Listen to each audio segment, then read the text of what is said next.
Hello, friends. Come on in. Pull up a rocking chair and sit with me for a spell. Hi there. This is Bobby Autry, coming to you from my back porch here in beautiful Savannah, Georgia, where the creek moves slow, the breeze carries the stories of yesterday, and there's always room for one more rocking chair right here beside me. You know, when you live long enough, you begin to realize something. Life is made up of stories. Some are funny. Some are just a little embarrassing. And some, well, they teach us lessons we didn't even know we needed. But every now and then, when you sit back and really look at it all, you can see how God quickly is walking beside you the whole way. So today, I want to share one of those stories, a memory from the road behind me. It just might make you smile, and it might even remind you of one of your own life. So if you've got a few minutes, settle in, take a deep breath, and let's spend a little time here on the porch. Now, This time of year always makes me think about spring break. And let me tell you, things have changed a lot since the early 1960s when I was in high school up in Marietta, Georgia. Now that's just north of Atlanta. And back then, nobody I knew talked about Savannah as a high school spring break kind of place. All our thoughts was in a different southerly direction. For us hormone-overflowing high school boys, spring break meant one thing: Florida.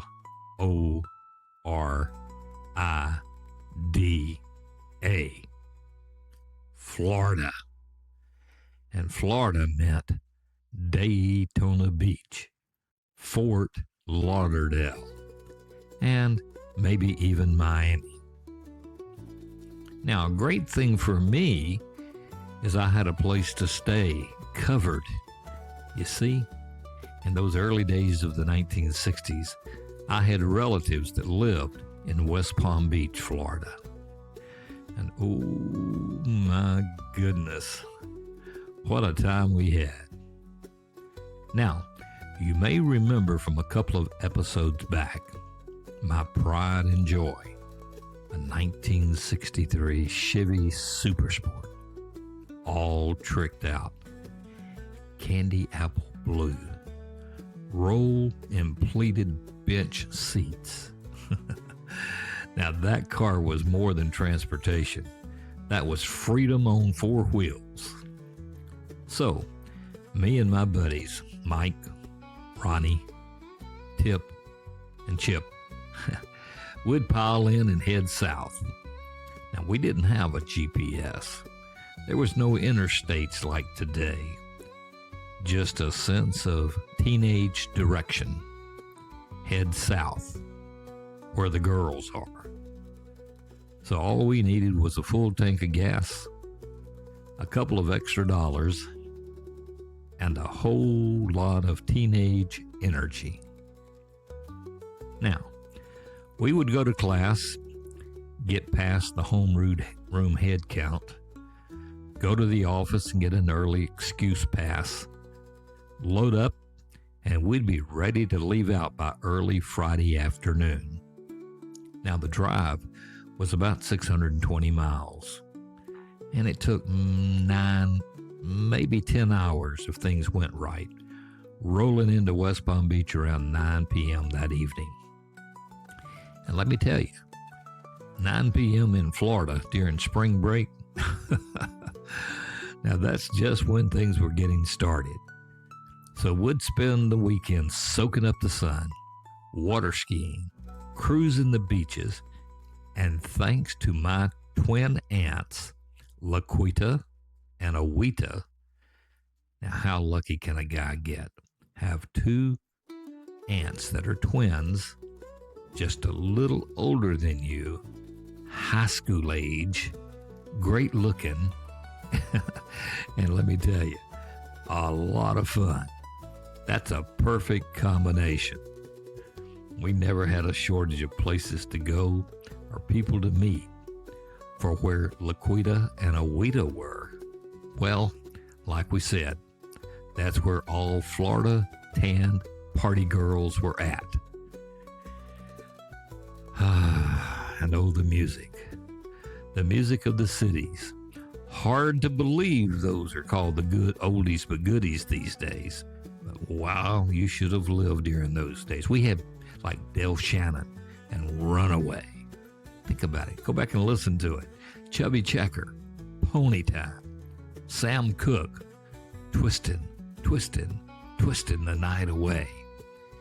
And somewhere along the line, it never failed, we would end up on the beach with everybody doing the limbo. The limbo, yep. Can you imagine the limbo on the beach? How low can you go? Ooh, those were the days. And we partied and had all the good times. But like all good weekends, partying all night long, a little early morning sleep, back to the beach for swimming, boating, water skiing, and lots more cruising down the strip. Back with the cool crowd on Saturday night. Late Saturday night. But then Sunday morning came, and we had to head home. Now, I'll admit, church wasn't always at the top of our list on those trips. After all, teenagers, spring break, South Florida sun and parties. We would make our gotta get back to Marietta excuses, and maybe we can go to church next trip down. But yet, I do have to admit, there were a few religious moments in the car on the way down. Yep, we probably said a few prayers along the way, most of them asking the good Lord to help us get there quickly.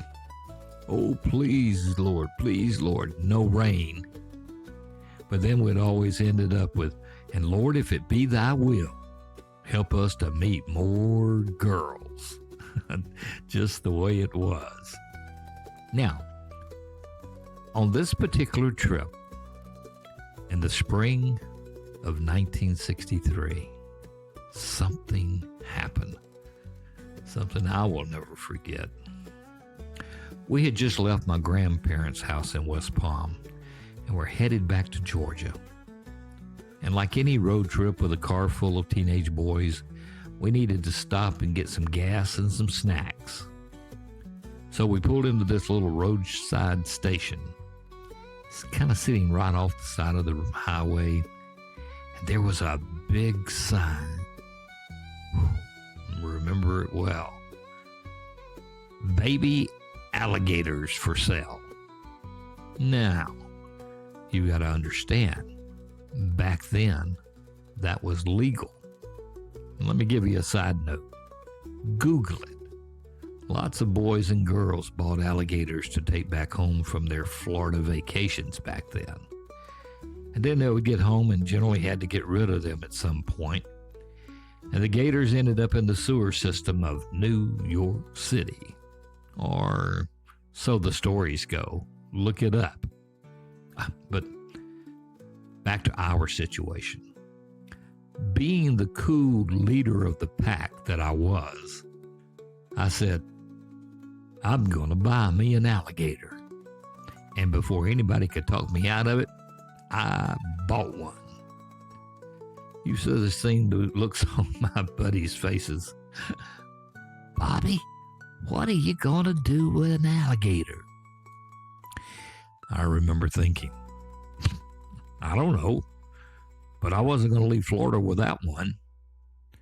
Now, when they sold it to me, they gave us a shoebox, punched some holes in the top of it, and gave us some string to wrap around it over and over and over again to kind of keep the top on. And just like that, we had a baby alligator riding in the back seat of my 63 Chevy. Now, instead of heading straight home, which would have been the smart thing to do, we made a decision. Well, I made a decision. Hey guys, let's head up the coast and stop at Daytona Beach. Now, back then, I guess you still can in Daytona. You could drive right onto the sand. Cars everywhere, music playing, kids playing, all kinds of things out on the beach, swimming. I mean, it was just a great time. People lining the beach. And somewhere along the way, one of us had an idea. Now, you can guess who it was. Pow! I pulled the car up next to the boardwalk, right off the beach, and told the guys, everybody out. Come on, come on. Give me the alligator. I took the string off the box, tied the string around the gator's legs and backside, and so I had put that alligator on a string. Oh, now we're gonna get it. Ooh, ooh, ooh. Let's walk him down the beach, guys. Well, let me tell you something. That little alligator on a string got more attention than we ever thought it would. There were girls coming out from everywhere. Oh my goodness, is that real? Can I hold it? Can I hold it? Oh, look at those teeth. Ooh. And just like that, we went from a car full of boys nobody noticed up and down the beach to the most popular group on the beach. Now, we walked, we talked, and we joined in some Daytona Beach dancing and partying right there. Everybody wanted to dance with the gator, or the boy that had the gator. But eventually, it was once again time to head home. We left Daytona Beach late. Well, real late. And I was driving. The guys, they were worn out, sunburned, exhausted, big smiles on their faces, and one by one, they all fell asleep. So there I was. Oh, the memories. Alone behind the wheel, driving those dark back roads. The radio, AM radio back then, folks. Radio fading in and out, trying to change the channels, keep some tunes going, trying to stay awake. And I remember thinking, I'm okay. I can keep going. Hey, have you ever done that? You are so tired, you start thinking you can drive with your eyes halfway closed, just watching the white lines. So there I was, starting to relax a little. Drifting off the girls, the music. And then, out of nowhere, I felt a sharp pain. Oh! Right in the back of my ankle. Ah! I screamed. The car swerved. The guys woke up yelling, and before I knew it, we were bouncing off the road down into a ditch. What we hadn't realized was that it's somewhere along the way, that shoebox had come loose. That little alligator had climbed out, slid under the front seat, looking around. Well, I kind of moved my foot, would be the one on the gas pedal, and when my foot moved, the gator bit it. there we were in the middle of nowhere. Oh, what happened? Oh, everybody. Oh, God. Bobby. Oh.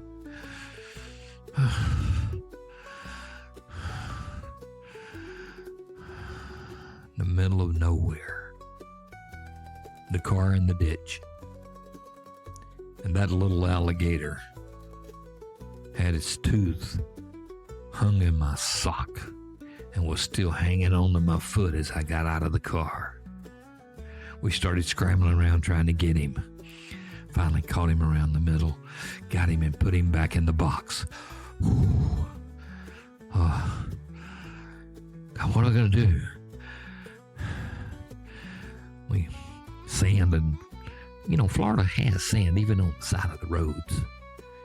And the more you spin your tires, the nowhere you go more. Does that make sense? We weren't going anywhere. So me and the guys, we went around in the woods and started picking up some sticks and some branches.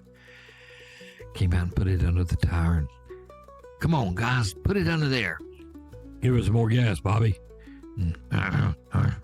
Next thing, spin. Stop, you're getting sand all over me. Took a little while. But we got the car pushed out. And off we headed back. Up the road. And I can promise you this. Nobody went to sleep again that night. Well, we got home early in the morning. Everything was still silent and dark. Let the guys out. Got to my house.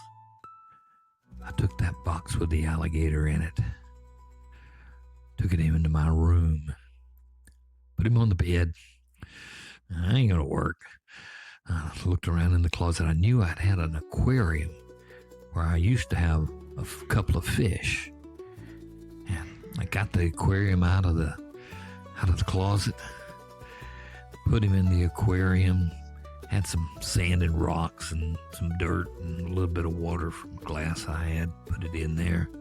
Then I had some artificial grass and a couple of little artificial trees and kind of made a little clump over in the corner.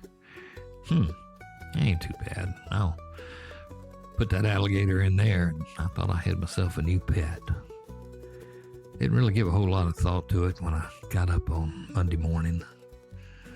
Had to go to school, so I kind of put a blanket or a little towel across the top. Left for school, and that was it.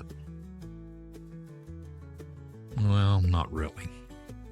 Of all things. You know how luck is? For some reason, my mom went in to clean my room. Now, don't get me wrong. Mom did not always go in my room. And I had not mentioned to her or Dad about the running off the road, buying an alligator, or where the alligator was.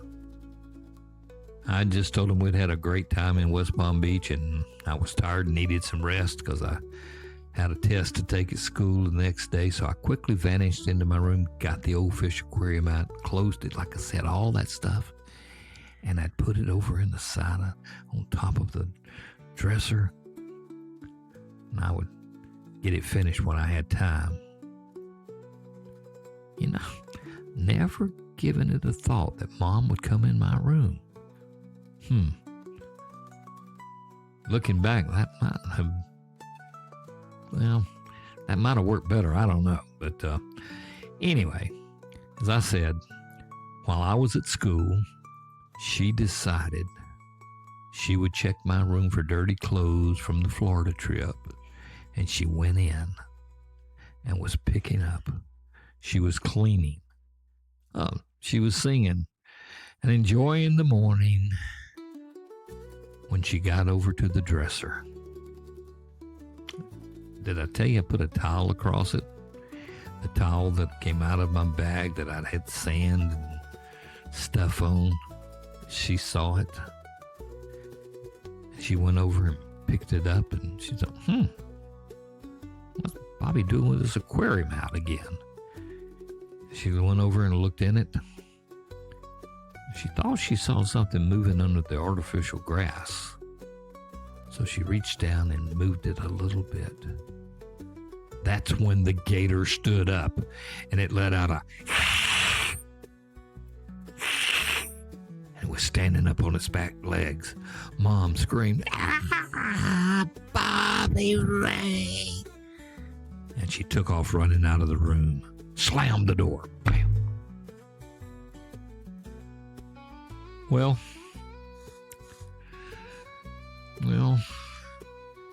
I was just in a little bit of trouble when I got home. She set me down. "Bobby Ray Autry, what is that in your room?" You see, she wasn't at all amused by it. And the only words I remember is, "Bobby Ray Autry, you get that alligator out of this house. And you do it right now." Well, remember me telling you about the kids from New York City? Well, here I was in Marietta, Georgia, and we didn't really have any sewers that I know of around our part of the neighborhood. And the only place I could think of, was to take the little feller and put him in the creek across the street next to the park.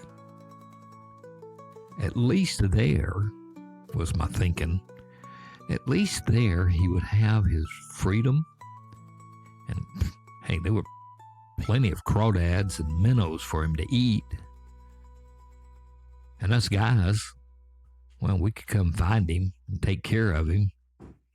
And he could be our creek gator. Then I thought about it. You know what? We could get him, and when all the kids were down playing in the playground, we could get him and put him on a string and walk him around the park. When the girls would come to play, hey, that just might work out.